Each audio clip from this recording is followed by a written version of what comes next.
Hello to you, and welcome to another episode of Comics in Closets with Nathan. I am your host, Nathan Guerra. This is the show where we review/discuss comic books from my ever-growing collection of comic books.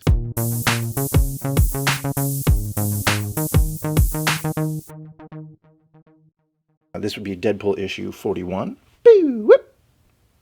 Right there. This comes to us from March 2015. This is Deadpool post-Zenpool. If you're unfamiliar with Zenpool, there was some red skullery nonsense that goes on.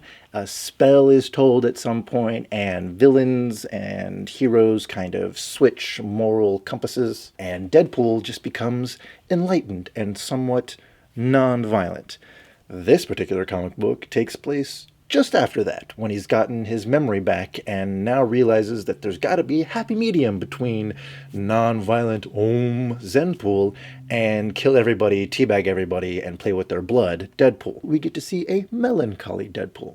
This is not a Deadpool that we are very familiar with in the Marvel Universe, but it does provide a lot of humor and a fun approach to a very violent comic book character. He gets recruited to help out in Al-Wazirabad. Please someone ask Trump about Al-Wazirabad and see what he has to say. Al-Wazirabad has some, of course, oil hidden underneath the sand that American corporations are trying to take for themselves, and they need some mercenaries out there to handle all the crazy locals who just seem to want to do things like play soccer games and pray. Boo!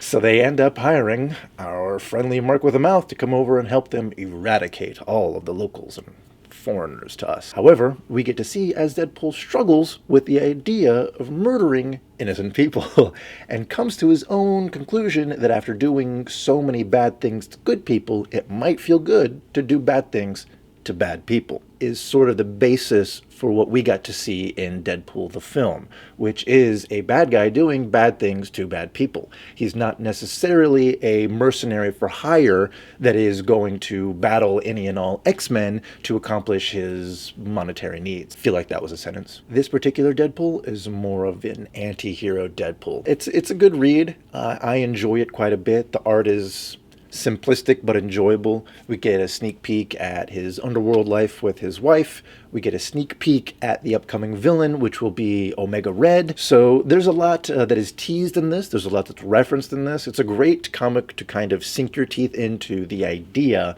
of what more present-day Deadpool is. So I highly recommend it. Also, it's got a pretty dope cover. The Mad Max Deadpool, Madpool, Dead Max crossover thing is one of my favorite covers, which is why I got it signed by Brian Posehn.